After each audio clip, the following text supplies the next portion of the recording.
everyone, it's Kaifu here with game 1 in the series between Trent and Chris. We have Trent on the left side playing Zero, while on the right side we have Chris playing Pricia. So this will be a Pricia versus Zero matchup. Now Pricia is one of those popular rules at the moment, very aggressive in the early game and very strong and powerful in the mid to late game. So in the early game, what Pricia tends to do is that if they're able to get to turn 2 OTK, it will, because it does have a potential of getting its turn 2 OTK, because with the help of Leva Event, with the help of like any pumping Regalius, allows you to apply so much pressure on the battlefield, and the turn 2 flip judgment for 2 mana, so you can flip over and then apply so much pressure on the board, not allowing your opponent to have a actual play. However, we do have Trent playing Zero. Zero allows you to shut down all those simple skills you require onto a Jailer or a Resonator, so not allowing obviously Pricia to do what they can do. So this will be a stun type of deck versus an aggressive type of deck. So currently life point wise 4,000 compared to 4,000, not much has changed at the moment. Currently we do have a Barrier Shadow and a Tama compared to a Fairy Fox, or Fiery Fox should I say. Barrier Shadow is a very powerful card, or not powerful, a very good card against this matchup at the moment, because again able to stun down the judgment for 1 more mana, and not only that, able to stop your opponent from doing Godak as well by forcing them to pay an extra mana for the Godak is very annoying, because again in order to do the turn 2 OTK, you need just 2 mana open and then you're able to do the shenanigan open. But however, with Barrier Shadow, you force your opponent to do a 3 mana flip in a way. So let's see now. It seems like that he is going to be playing the Jack, and Jack also applies a lot of pressure on the battlefield, because the fact that Jack can swing in if you're able to get a swiftness of flying onto it, which is what Chris is doing at the moment, sacrificing a stone, using Firefox to get effect to tap for another stone on top of the deck, untap that is, and obviously Precia's Residence will trigger, giving flying swiftness towards Jack, so able to swing those 800 damage and able to get a giant out of the battlefield. But obviously Trent has 2 mana open, so paying 1 black to make it lose flying or swiftness or whatever one of those he wants, mostly swiftness, so making unable to go for the aggressive play, because once that Jack hits completely, it's very hard for Trent to get rid of it, because Trent cannot even target using spells, because the giant skyscraper will have barrier from chance. Playing a Rugging and then a Sacred Elf, and then in response to it at the end phase, sacrificing 2 Tamas to get rid of Sacred Elf.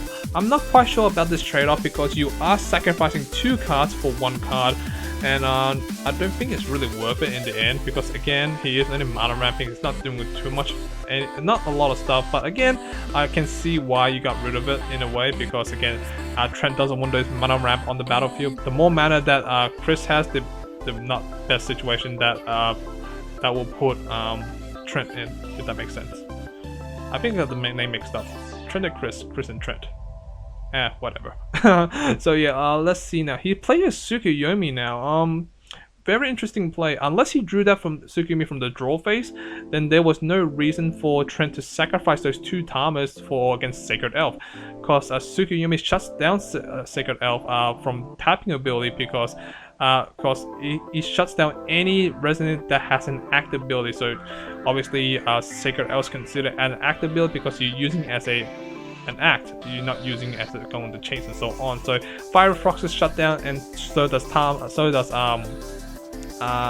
Sacred Elf. So again, there was no reason for you to sacrifice 2 of your Tamas for Sacred Elf. So that would be from my point of view, but maybe he just drew from the draw phase. I couldn't tell, to be honest, but let's see how it goes. But however, we do have Chris applying more pressure now, because again it's back to his turn. He gets just swing with the Jack, and obviously if Trent has no response to the Jack, then Jack will banish itself to go to the graveyard and then get a giant out on the battlefield, and Tsukuyomi does not stop Jack from triggering. Even though it might sound like it has an active ability, it's actually an automatic ability, because the reason is because when Jack hits, the condition has been met, which trigger his own ability. So it's an automatic ability when the condition has been met. It will banish itself to get a giant out on the battlefield, so putting Tsukuyomi in a awkward situation that he Tsugumi can't do anything, because Tsugumi only shuts down active ability. It doesn't shut down any automatic ability, which what is Jack is. Jack is an automatic ability, able to banish yourself to get a Skyscraper Giant. But let's see what can Trent do. If Trent doesn't stop this Jack, that will be an issue. Again, that Skyscraper Giant is a problem for Trent because all his spells cannot target it. So only abilities allow him to target the Giant. But other than that, he does a deck like Zero doesn't have a lot of target ability when it comes to Resonator from my point of view. I think he does have Lucifer, but again, Lucifer doesn't do much because all Chris has to do is just banish the Rook Egg. So not much he can do against the Giant. So let's see what can Trent do now. He does have 2 mana open, so he can potentially use Zero Light Magic, so he can remove from the game by paying 1, or he can actually pay 1 white or 2 white, should I say, give Tsugumi +2/+2 to in order to survive the against the Jack attack and not net to block it successfully, because currently at the moment Chris did not tap for stone, so he didn't give us swiftness and flying, so pretty much obviously it's blockable at this point.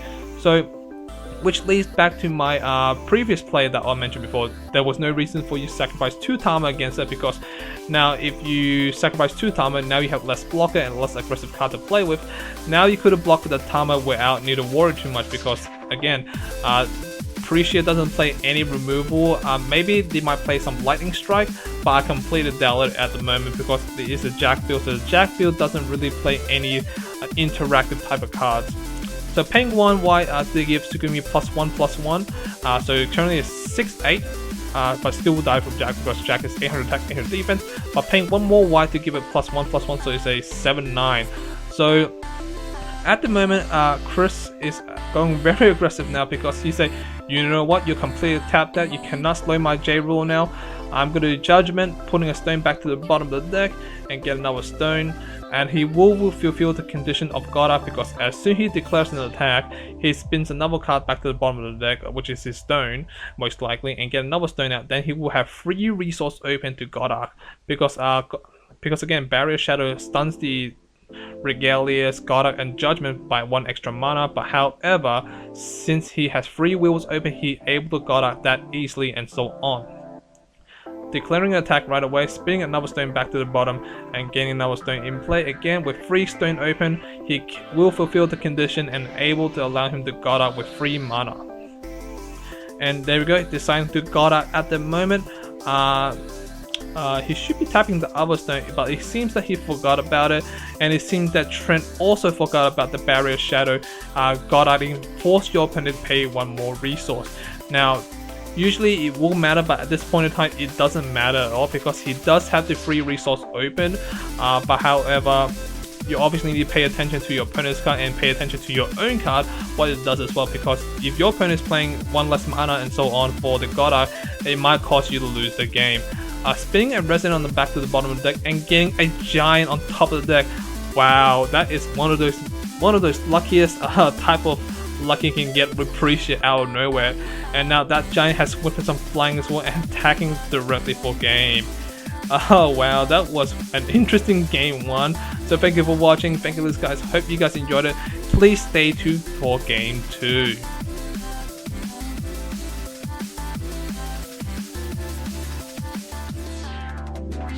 Okay, welcome back guys, welcome to game 2 in this series between Trent and Chris. Trent is playing Zero against Chris playing Pricia. So again, this will be a Pricia versus Zero matchup. In game 1, it was quite interesting, even though that Chris was slowed down in the early game, hitting those double red magic stone. So it did slow him down quite a bit, but however Trent could not keep up with it because he didn't apply enough stun cards in the battlefield. Even he did put a Barrier Shadow in game 1, but it wasn't enough when your opponent able to get those mana in play and then flip right away and swing for damage, and luckily getting the Skyscraper Giant on top of the deck and putting a lot of pressure on the board, and while Goddard is still in play. So it wasn't a really good situation for Trent at this point in time. So currently at the moment, Trent has to find a different strategy to slow down the Pricia deck, and obviously he is going to choose to go first, even though it will be helping Pricia by going second, because again, most from what I've seen, the Jack build prefers to go second. but he chooses to go first person so he can play his stun cards against his opponent like Tsukuyomi, Abdul. Well, Abdul not too much, but it does stop the search ability from Marabella and so on. But let's see what can Trent do in this situation. He is under pressure at the moment because he did lose game 1, so he has to win game 2 in order to stay in the game for game 3. So let's see now. Currently life point wise 4,000 compared to 3,800. Playing Winter Card Refuge, allowing him to draw a card, not only that, protecting any spells or ability played by Trent. So cards such as Black Moonbeam, which he might be playing in the sideboard, which he'll be mainboarding at the moment, so making Black Moonbeam kind of irrelevant at this point in time. Playing another Sacred Elf from the battlefield for more mana ramp. He technically has 5 open resource, well not 5 open resource, but 5 mana to play with for the next turn. And let's see what can Trent do. So before recovery, obviously Trent actually pumped 100 attack, 100 defense onto the Tama. So most likely he will attack into one of those Sacred Elf, because again Sacred Elf is wide open, and if he blocks with a Sacred Elf, the other Sacred Elf will die. So there's no reason to. Yes, he is going to attack into the Sacred Elf. So obviously not allowing Trent to have, or not allowing Chris to have any more extra mana to play with, because we already saw in the previous game Chris had 4 mana in play and able to do a lot of damage on the board. Playing free to put Jack in play, but however Trent said, you know what, you're not playing that Jack on the battlefield, I'm gonna still win and light it, you are not getting resolved unless you can use the Energize for Whirlwind. Even you do, I do have 1 resource open. So putting a strong position for Trent, cancelling out the Jack not able to play his play, and obviously not much he can do at the moment. So unless yeah, he's got a lot of resolve. So Seal Will and Light allowing him to control the game at the moment and forcing the forcing the Sacred Elf to be tapped down. So which means that in the next turn, Trent able to pump it 100 attack, 100 defense before recovery, able to attack into the Tama if necessary. Not attacking the Tama, attacking the Sacred Elf if necessary. Wow, I'm getting my names mixed up with these cards, don't know why. But let's see now. Both players are still on high life points. Trent on 4,000, Chris on 3,800. So looks like Trent able to get the stun off at the moment. Well, kind of with the Barrier Shadow. But let's see what can Trent do. Also apply more pressure onto the battlefield, because at the moment there's not a lot of pressure being applied by Trent. He is slowly killing his opponent's Resonator, but not too much. Attacking the Sacred Elf. Looks like Chris attempts to, or thinking about to block with the Fiery Fox, because Fiery Fox will survive. He looks like he is going to do it, but in comes Light Magic. He let it resolve, surprisingly, so he didn't use Winter Card Refuge to cancel it. He might think like, maybe I don't need the Firefox or the Sacred Elf, and that's why maybe he valued the Winter Card Refuge over the those 2 Resonator. But it was me, I would have sacrificed the Winter Card Refuge and protect my Firefox from getting Light Magic and so on. Paying 2 to play Shade in play. Shade is a removable ability. By tapping it, target Resonator or J-Rule, I believe, deals 600 damage to it and you gain 600 life. So again, a slow card allows you to gain life and also potential removal as well. And he does have 1 Black Wheel and White Wheel on the battlefield open, so he can pump or he can shut it down as symbol skill at the moment. Back to Chris' turn at the moment. Chris is not really under pressure, but he is completely slowed down because he did lose 2 Sacred Elf and 1 Fiery Fox at the moment. So not putting a strong position for Chris at the moment. So Chris needs to find a way to put in a better position himself. They're paying 3 to Judgment right away, so he's going very aggressive at the moment. So he said, you know what, I'm going to J activate now, apply the pressure, and maybe randomly got out for the following play. But he does have the Swiftness in play because of the Lave, and he's going to pay 1 black by Trent to make it lose Swiftness. So pretty much you can't gain any more Swiftness unless you play another Lave on the battlefield. Playing another Sacred Elf for more mana, so more option to play with in the following play. But let's see what can Trent do now. Trent doesn't have a strong board, but he is slowing down his opponent, so putting himself in a better position than game 1, to be honest. Currently, life point wise 4,000 compared to 3,600. Field wise, 1 Barrier Shadow, 1 Time, 1 Shade compared to 1 Pricia on the battlefield, 1 Sacred Elf, and 1 Windscarred Refuge. At the moment, Chris only has 1 mana open, which is his Sacred Elf. But as soon as Trent plays a Tsukuyomi, that Sacred Elf is irrelevant. Paying 2, he's got to judgment his own self, so putting 0 on the battle, and 0 is a bit stronger than Pricia, because when it comes to attack wise and stat wise in general, 0 is 11 attack and 11 defense, and you can't take any battle damage from your opponent. So during the battle phase, should I say. So the only way you can kill is the Black Moonbeam or attack into it and drop a Glorious in play, assuming they don't have Abdul on the battlefield. So let's see what can actually Chris do now. He recovers without tapping his Sacred Elf and to pump his J-Ruler. He must have forgot about it, I guess. Most people does forget about before recovery and pumping it, unless you're going for game. But let's see what can Chris do now. He is kind of in an awkward situation. He can't attack at all at the moment, because if he declares an attack, he will get blocked by 0, and 0 can't take any damage from the battle phase. And obviously Chris would lose his Pricia unless he's going to tap a Regalia for it. Even if he does tap a Regalia for it, he has to pay 1 mana for it because of that situation. Let's see now. What can Chris do in this situation? He most likely might drop more Resin on the battlefield and go towards the mid to late game. Let's see. He's gonna play another Jack on the battlefield. So I'm not quite sure why he dropped the Jack on the battlefield, because even you do tap or stone, you can't gain Swiftness of Flying because you're no longer on the rule side. So maybe he's putting the Pricia in a situation that if you block with anything, my Jack will go through. He gonna use the Shade effect to burn 600 damage directly to the Jack, and getting 600 as well, and using Time to get rid of the Jack. So looks like that Jack will not do anything on the battlefield at the moment. So looks like the pressure is off against Chris, for Chris, should I say. I'm getting these names mixed up. Sorry about that, guys. Life point wise 4,600 compared to 3,800 life point. Field wise 1 Barrier Shadow, 1 0 compared to 1 Sacred Elf, 1 Pricia, 1 Leviathan, 1 Death Side, which got completely shut down at the moment by the Barrier Shadow, and 1 Windscarred Refuge is protected. So pretty much no Black Moonbeam incoming for Chris. So let's see now. What can Trent do now? Trent has a lot of cards in hand, but he only has 4 mana to play with, so meaning that he can tap for stone, or he can target attack into the Pricia, which he's going to do, attacking the Pricia, so not allowing him to do anything.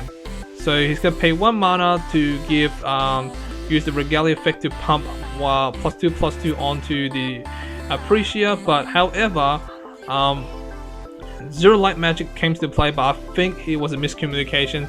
I think Trent thought it was blocking, but when he was using the effect for pumping ability for Pricia to survive, because it will be a 12/12, and obviously 11/11 will be not enough to get rid of it. And 0 will survive because 0 does not take any damage during the battle phase. So obviously nothing can be happened, but however his 0 is completely tapped down, so which allows Chris to go very aggressive at the moment. He can just God Arc, swing for a ton of damage and so on. But however, as long as 0 remains on the battlefield, his God Arc is somewhat irrelevant, making all his Swiftness of Flying for all Resonate and J-Roll on the battlefield is kind of irrelevant from my point of view. Let's see now. 4,600 compared to 3,800 life point. Life point wise, not much has changed, but however it's going towards that mid to late game, and it's going very slow and grindy at the moment for Chris. And Chris wants to finish this game fast so he can put himself in a stronger position when it comes to late game. But however, at the moment, with a good chunk of life point for Trent, he won't be going down anytime soon. Paying 2, paying 3. What is paying 3 for? It's paying 3 to play. Ooh. I can't remember the card's name, but however, what that card does is that it only forces your opponent to attack once with a J-Ruler or Resonator, and that's it. So even if you got out with Pricia, you only get one attack. That's it. Nothing else, nothing more. Unless you're able to get rid of it, like putting example Goddesses on the battlefield, removing 2 cards from your graveyard and dealing damage equal depending on the amount of the cost, and getting rid of the Resonator, then obviously you can attack right away. But it really depends. Playing free, putting he does have it in hand, so that's great. So he's paying 3 to get rid of it, most likely. Removing 2 Jack and getting rid of getting rid of the 0. Oh, very interesting. I'm not sure if that's a good idea. If it was me, I would got rid of the Resonator, because again, think of this way: if your opponent's 0 is on the battlefield, that's the only card they have to defend, right? Sure, that's the only card he can defend with, but however, if you think of this way, he can no longer tap for stone, because as soon as he's tapped for stone, he is wide open for a direct attack by Pricia, and so on. So he can tap for more stone later on in the game if he really wants to. But again, I would have got rid of the Resonate, because it creates those aggressive power plays that you necessarily need to apply the pressure for your opponent. Because again, taking 1000 damage, that's it. That's all he can do. If it was me, again, I would say I will get rid of the Resonator that is only forcing you to attack once, because I don't believe, or should I say, most Pricia deck doesn't have a lot of removal against this type of deck. And plus, even if you drop Marabella, you need to get 2 stones to actually 2 fire stones to in order allow you put yourself in a stronger position, because 2 Firestone equal 2 blasting counters, and 2 blasting counters can get rid of it. But again, your opponent can just pump up, because all they need to do is pay 1 white to pump the extra defense by 100 attack and 100 defense, and that will obviously not allow you to get it off the field. So again, if it was me, I will get rid of the Resonator first before anything else, because the J-Roll is not a problem, because again, the J-Roll can sit there all they want, because it can't do much. Because like, again, if he can't do much, he is only there stalling, and if he wishes to tap for stone, that's great. He tap for stone, then he'll get a whooping attack from a Pricia or any other resident on the battlefield. So yeah, that's from my point of view. But again, it really depends on Chris. Maybe he had a different cards in hand to go off. That's what I think. But yeah.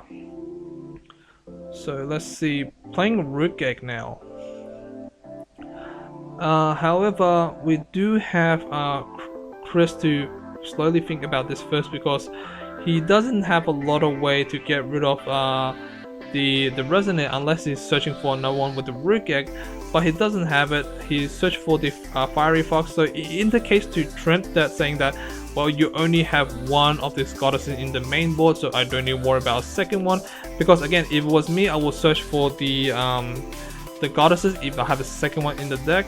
If not, then maybe search for Marabella instead, because Marabella allows you a game more blast counter and so on to get rid of it. Because at the moment, there's no way you can get rid of that Resonator unless you attack into it, and most likely your opponent will not block with it. Attacking directly and spinning card back to the bottom. I believe he spins back his Guinevere, which is an interesting choice, to be honest. I'm not sure why he's spinning back his Resonator. Maybe he's hoping to get a random giant on the battlefield again, like in game 1. That game 1 was very interesting, able to get a giant on top of the deck and gain sprinters and flying. Was very painful in game 1, but however, let's see, can it happen again in game 2. Obviously, he's got the depth side and added to the hand, so not much has happened at the moment. Let's see, playing another Root Egg, I believe, and passing turn from there. Let's see. Currently, life point wise, 2,600 compared to 3,800 life points. What Trent can do at the moment, he can maybe perhaps drop an Angel on the battlefield to gain a lot more resonance on the battlefield. With more resonance on the battlefield, it will put him in a stronger position, because again, he's only allowing his opponent to attack once, and he can slowly build up his field. He can just play Celestial, get out Ala. Ala allows him to remove this Regalia, Not only that, it can actually protect your Celestial, and you can attack with Celestial in the air because none of your opponents has Flying, Resonate, or J-Roll on the battlefield. You can slowly gain life back, slowly chip damage directly to your opponent, and you only need 4 attacks from Celestial to win the game. So it depends if Trent has Celestial in the hand. Paying 3 to drop Moonbeam Butterfly to get a 2 cost on the battlefield. Wonder what he's getting, to be honest. I'm not quite sure what he's actually getting. Paying 1 to use Whirlwind, very interesting. Because at the moment Trent does have a lot of resources open, so maybe he's just forcing Trent to tap out perhaps, but he still have 2 resources open, and that 2 resources can indicate Seal, Wind and Light for your opponent, and then obviously you cannot do much. Getting a 2-drop, what he's getting for a 2-drop, he can get a Tsukuyomi to shut down the Sacred Elf, but what other 2-drops can you get? He's getting Faria, wow, interesting. Faria is a very stall card, you can say. It does take no battle damage in the battle phase, same as Zero.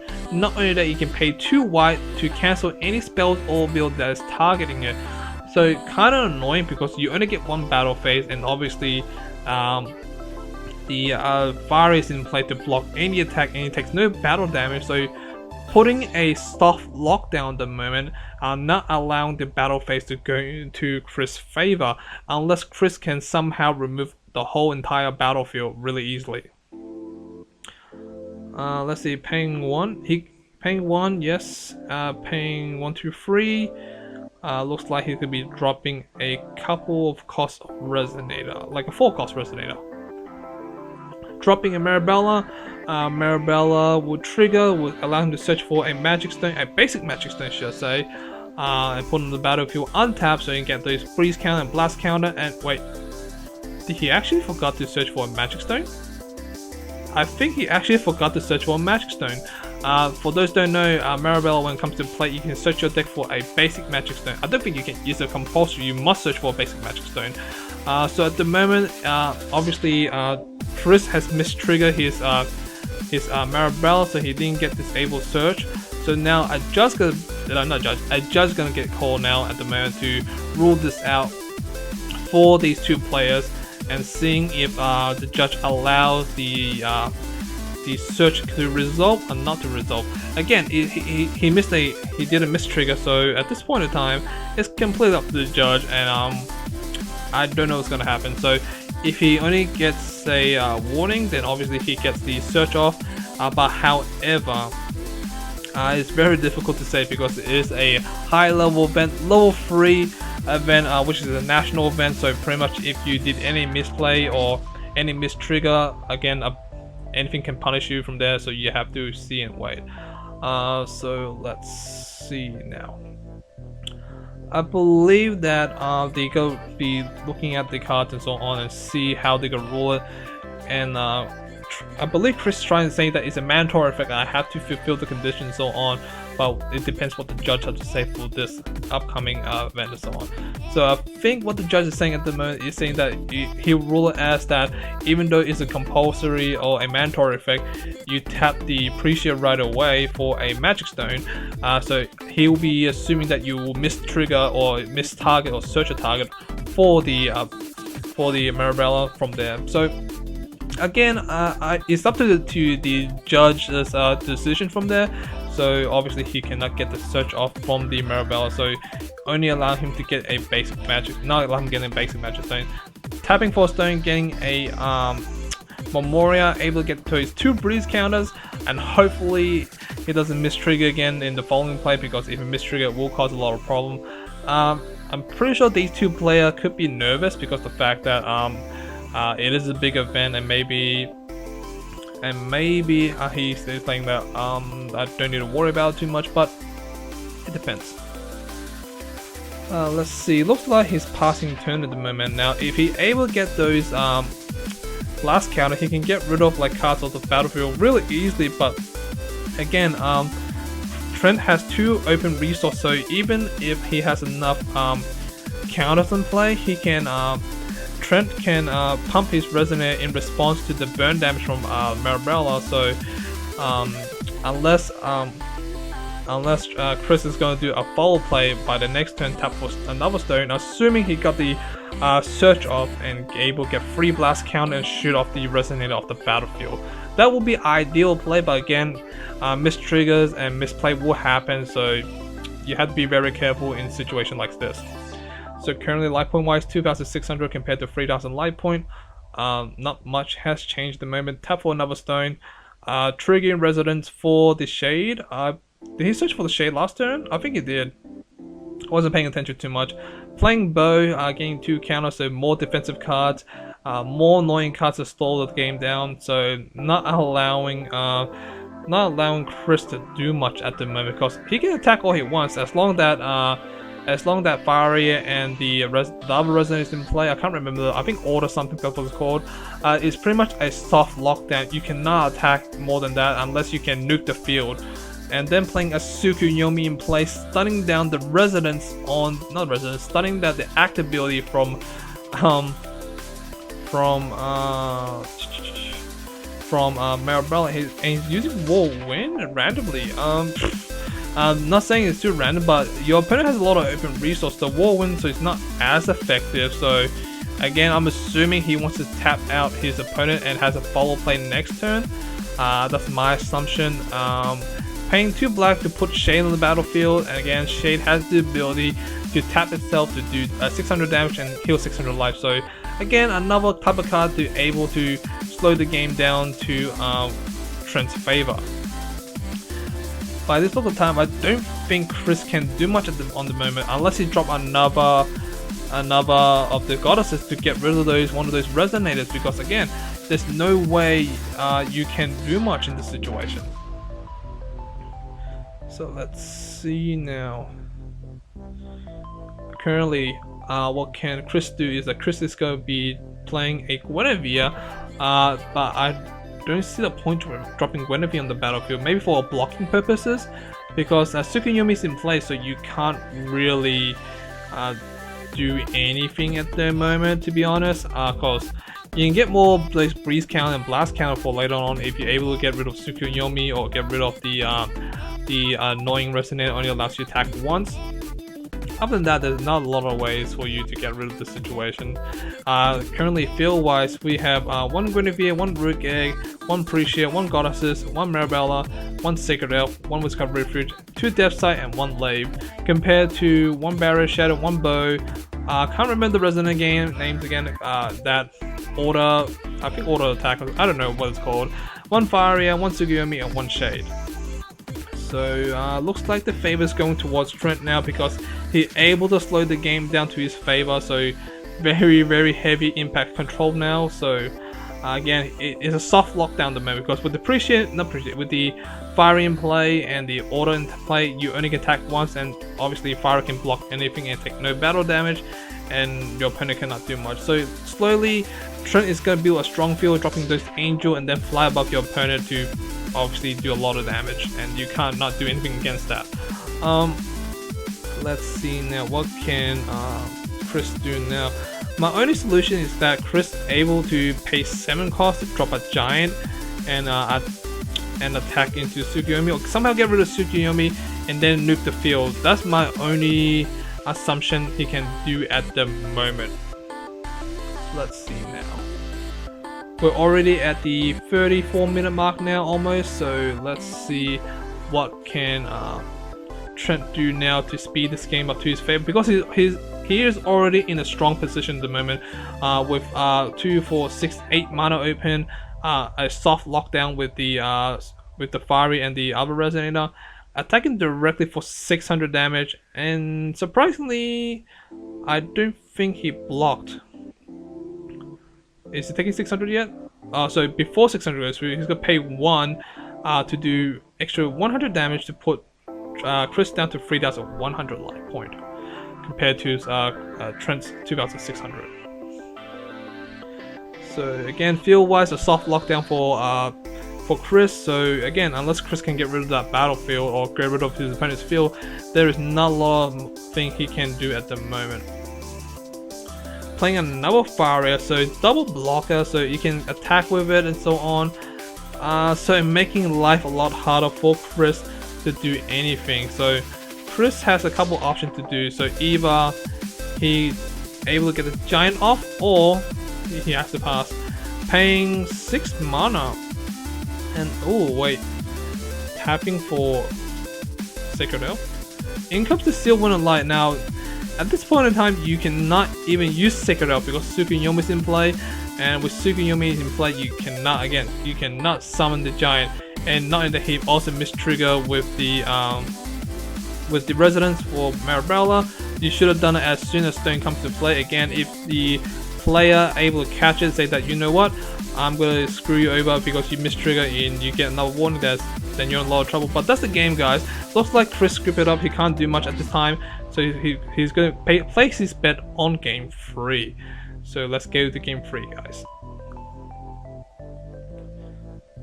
Okay, guys, welcome back to game 3 now. So this will be game 3 against with Trent and Chris. So Trent is playing 0 while Chris is playing Pricia. So now this will be, again, Pricia versus 0, no substitute rules at this point in time. So now Chris has to play this game very fast because he is under the clock at the moment, because that second game took at least 20-ish minutes, from what I think it is, 20-ish minute, I believe it was 20-ish minute. So now he's under the clock and he has to finish the game a bit faster, just for the fact that if he finishes the game faster, he can apply the pressure to his opponent, say that you have to finish this game off or stall the game to a draw. If you don't, then I'm going to put a lot of pressure on the board because you cannot do anything against me. So again, life point wise, 4,000 compared to 4,000, not much has changed at the moment because it is still in the early game. Playing 1 Barrier Shadow in play and then 1 Bow to slow down the opponent. So that Barrier Shadow will slow down the turn 2 OTK play that Chris wants to do, but obviously Chris can't do anything about it unless he has a Heavenly Gust in play. Paying 3 to drop Jack in play, so applying pressure for the next turn, saying that, you know what, you gotta soft lock me, or with the Barrier Shadow, I'm gonna play Jack and make a lot of life harder for you, because now you either get rid of the Jack, or I will Judgment next turn and maybe play some Labs or on with gain Swiftness and attack you directly, and so on. So let's see what can he do. Playing a Tama in play, Tama allows him to draw 1 card. Then again, we do have 0 can tap, use the black mana on his Energize, on her Energize should say, or use the Black Silence to stun down the Jack from gaining flying. Let's see. Playing a Death Sight in play, so I guess for pumping purposes next turn. Playing another Stone, gaining Swiftness and Flying for Jack. The Swiftness is irrelevant, but the Flying does matter. So let's see now. He can easily go to battle phase and attack directly right away with it. Let's see now. Playing 2, 3? No. Playing Fiery Fox. Ooh, this is interesting. I think from my point of view, I think Chris did a little misplay. It's not too relevant, but what he should have done is that he played Fiery Fox first, then tap for Stone and give Fiery Fox Swiftness, and then give Flying to Jack, so meaning Jack will gain Flying, and as soon as he declares an attack with Jack, obviously his opponent will remove it, and then after resolution of the removal of symbol skill, you can tap Fiery Fox because it does have Swiftness, and giving it Flying again. I'm assuming you do not hit a red basic Magic Stone. That's the play I would have done, but it seems that he allowed it. So he allowed the Flying to not be on the battlefield, so he's going to declare an attack directly to his opponent. Blocking with the Tama, and obviously the block is successful, and yeah, just a minor misplay played by Chris. He could have put a lot more pressure on the board towards Trent, but I don't think he knew about the Firefox in hand. Maybe later on in the game after he tapped for Stone. From my point of view, that's what I think. Tapping for another Stone. He has more resources to play with. So, but it depends what can Trent play at the moment, because at the moment Chris is applying a lot of pressure to Trent because that Jack being on the battlefield with Windscard Refresh, you cannot target it with spells or ability if you wish to trigger it. And not only that, if that Jack hits, he will get a Skyscraper Giant on the battlefield, and that will cause a lot of problem for Trent. As I mentioned in game 1, Trent doesn't have a lot of ways to deal with Skyscraper because the fact that it has a barrier against Chant, and obviously most removal abilities these days are mostly enchant speed, or chant cards, so not a lot of option for Trent can do at the moment, unless he remove the Jack from the game with some kind of removal spell. But with only 3 mana, he doesn't have a lot of options. So let's see, unless he has 2 light magic in the hand, and that's the only way I guess he can get around it. But other than that, there isn't a lot of way. So he has to drop a Resident on battlefield so he can actually use Zero's effect to stun off the Jack from getting flying. So let's see, now paying 1 to use Soul Hunt. Oh, very interesting. Soul Hunt forced both players to lose, banish 1 Resident on the battlefield and 1 card in hand, to discard that actually. So obviously with no Resident in play for Trent, he can actually play Soul Hunt safely to get a 1-for-1, because he will be discarding 1 card as well. I think he discard Bedivere. Bedivere is one of those few cards at the moment you do not want to discard, because Bedivere is the only card at the moment able to remove the Giant from the game, because it is an ability to remove. So quite interesting. That removed. Maybe he doesn't find Bedivere quite important at the moment, but for me, I find it is very important that you keep the Bedivere in hand, unless you have something else better than Bedivere in hand to get rid of the Jack. In comes the Jack for 800 damage. Can Trent remove it from the game? No, he cannot. So he took that 800 to face and triggered off the Jack, able to get the Giant out in play and putting the Giant in play at the moment. Wow. So maybe he should have kept that Bedivere, to be honest. Let's see. But however, this does indicate to Chris that Trent does not have any kind of removal spell at this point in time that can stop him. So tapping for stone, giving a swiftness of flying. So pretty much, there's not much Trent can do besides using Zero's ability to temporarily slow down the Giant from doing any damage. So going to battle phase, obviously, to make it lose his swiftness and flying. And what? Wait, what? He used Firefox effect to, I think after resolution of the effect of the Zero, and then try and apply swiftness of flying again. But my question is, why did the stone go back to the bottom of the deck? I think he got confused with Zero's effect, not Zero's, with Pricia's effect. So that's my only assumption at the moment. This will be another warning given by the judge if both players caught onto it, but at this point in time, I don't think both players noticed the stone went back to the bottom. And sorry for the noise outside, the dog is barking from my neighbors, and I have nothing I can do to stop it, to be honest. So yeah, the stone went back to the bottom of the deck. What can I do? I can't do anything about it. So yeah, I think that both of the players at the moment are trying to argue, saying that, well, he actually, in response to it, because he said he just tapped it right away before letting it resolve and so on. So he's trying to give a swiftness of flying. So again, you have to pay these minor details onto what you're doing onto your resonate, because now it seems the judge says that that's fine, it's going well, because he did say that he said that after resolution and so on. Attacking directly for 17. Directly to the face. Not much he can do at the moment. Dropping Rook Egg. Rook Egg allows you to search for Marabella if necessary to, and dropping a Guinevere allows you to draw more cards. Still winning lighting the with the Guinevere, so not allowing Chris to draw any more cards. But I don't think it matters at this point in time, because as soon as that Jack, the Giant gains another flying swiftness and so on, it's gonna be very hard for Trent to get out of this situation. again, he's tapping for stone. He has 2 whites, actually 3 whites and 2 blacks at the moment to play with. So he needs to keep those 2 blacks open. Even if he does, like, think of this way.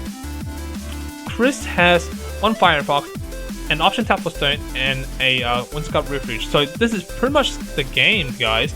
Because even if your opponent drops a Tama or whatever to block with, all your opponent has to do is that declare an attack, 0 automatic, obviously remove the flying, and so on. Paying 2 to drop a Tsukuyomi. Okay, never mind. That Firefox is irrelevant at this point in time, but he does have Windscarf Refuge in play to get rid of it. So let's see what can Chris do now. So now Chris can tap for stone to give the giant swiftness and flying, but it depends if Chris wants to drop anything else onto the battlefield. Currently the life point wise 1,500 compared to 4,000 life point. Field wise, Bo, Barrier, Shadow, Tama, Tsukuyomi compared to Firefox, Giant, Rook Egg, and Windscarf Refuge. I can't see the Regalia. And a Death Sight in play. So 4,000 life point not looking too good for Trent because he has a long way to go to reduce that life point down to 0. And paying 3, maybe another Jack comes to play. I'm not too sure, to be honest. No, he's playing the Goddesses now. Goddess has the ability to remove the Tsukuyomi in play, so less blocker for Trent to deal with. And not only that, Trent is almost completely tapped out, and he can't really use that black resource because if you use that resource, then obviously he cannot use Zero's effect to make Giant lose his flying and swiftness, and obviously his opponent hasn't tapped for stone yet at this point in time. So now the Goddess comes to play, targeting the Tsukuyomi of course and killing it. So now all the active abilities is on the battlefield again. Tapping for stone, gaining a blasting wave, giving swiftness and flying. Again, you have to be very careful. I would give swiftness directly to the Goddesses, allowing to attack again. So wait, what's going on? So he's paying 1 black. Oh, he must be miscommunication from there.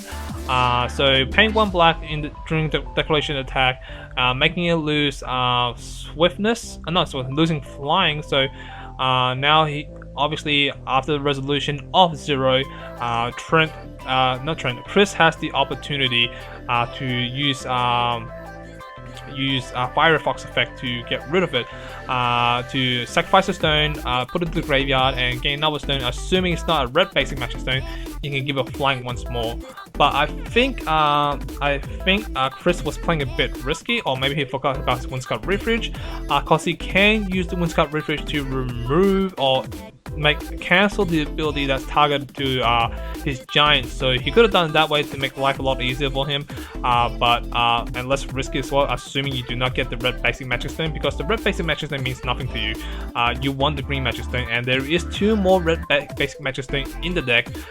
So at the moment he has 5, so there's 2 out of 5 chances. This is quite high, so if the Firefox doesn't resolve and so on.